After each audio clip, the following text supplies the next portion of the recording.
Merci de me donner l'occasion de pouvoir répondre aux différentes questions sur le jeûne. J'espère pouvoir donner des éléments de réponse ou des lignes directrices pour pouvoir aborder ce mois de Ramadan dans les meilleures conditions et surtout donner des pistes pour mettre en pratique tous les conseils d'alimentation santé euh,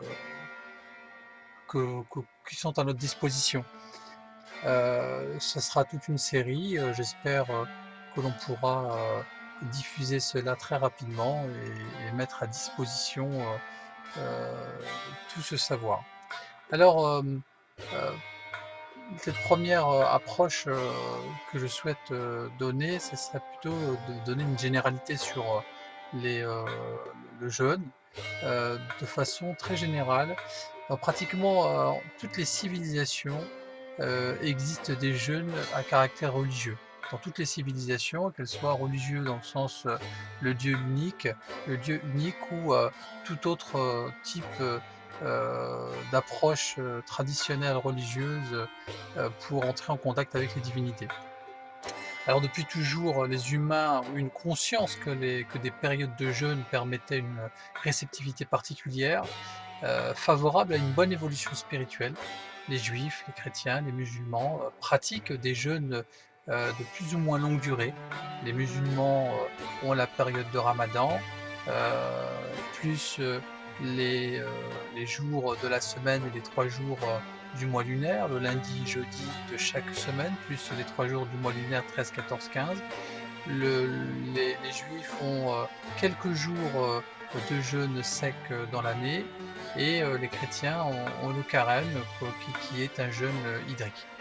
Alors, on y reviendra plus dans le détail, qu'est-ce que c'est qu'un jeûne hydrique, un jeûne sec? Alors, la nutrition humaine, elle peut être considérée comme, la science des interrelations entre l'homme et l'aliment, donc bien comprendre en fait, l'intérêt de l'homme pour l'alimentation. Sa caractéristique essentielle, eh ben, elle est l'intégration des données acquises grâce à des recherches fondamentales et appliquées, donc inter et multidisciplinaires.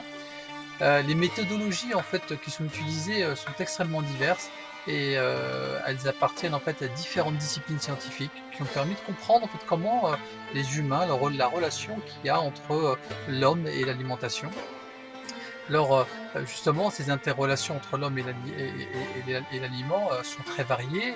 Il s'agit du comportement de l'homme sain, donc ou alors du malade vis-à-vis des aliments, des modes donc d'utilisation métabolique des nutriments intégrés ou de l'influence sur la destinée biologique de l'homme et donc tout ça, elles nous ont permis d'exprimer en termes de qualité ou de quantité, c'est justement ces différentes relations.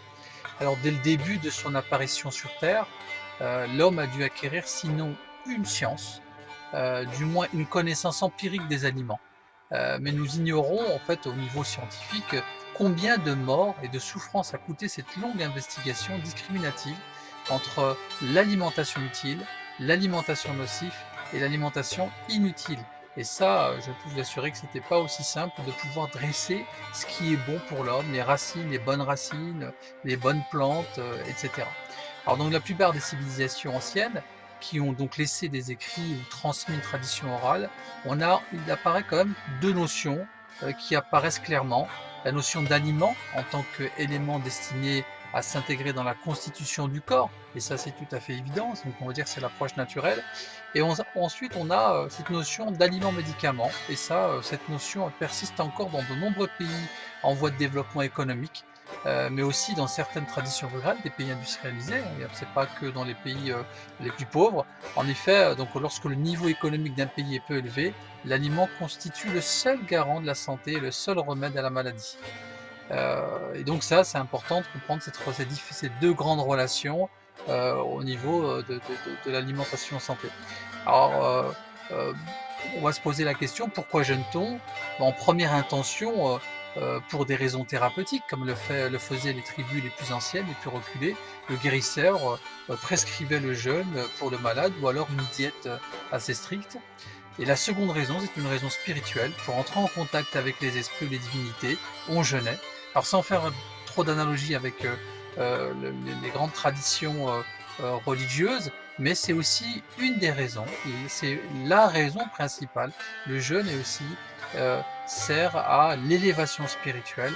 Le corps, il est léger, détaché de la terre, il s'élève, il revient sur soi, est plus attentif à lui-même et perçoit en fait la majesté divine dans son écoute intérieure. Et donc le mois de Ramadan, donc en fait, il est profondément spirituel en ce sens. En fait, il permet et il va nous permettre à tous, en fait, ceux qui vont jeûner, de se détacher de ce quotidien et afin d'aller à la rencontre de soi pour s'élever vers Dieu. Alors comme le disait Socrate, existe-t-il pour l'homme un bien plus précieux que la santé?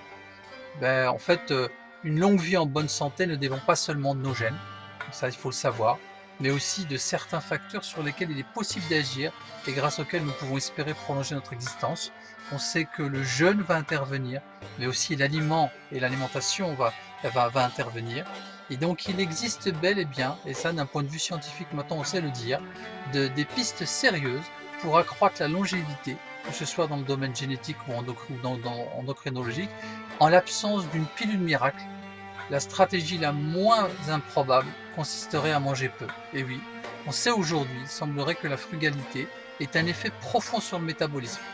Et on voit en fait que manger peu, bah, c'est la clé de l'alimentation santé et manger, on va dire, manger en quantité suffisante et ce dont on a réellement besoin. Donc on sait que maintenant, en puisant dans les grands principes diététiques issus des traditions millénaires, et on peut conserver longtemps une apparence jeune et une grande vitalité. Le jeûne en fait partie, mais sa dimension est d'abord spirituelle et elle permet en même temps aussi de préserver la santé et le corps physiologique pour qu'il ait les meilleures conditions pour pouvoir apprécier davantage ce qu'il doit manger et ce qu'il peut manger. Alors, pour cette première introduction, c'est vraiment une introduction et une généralité sur l'approche de l'aliment et surtout d'un point de vue historique, de façon très succincte, mais sûr, on ne pourra pas rentrer dans le détail.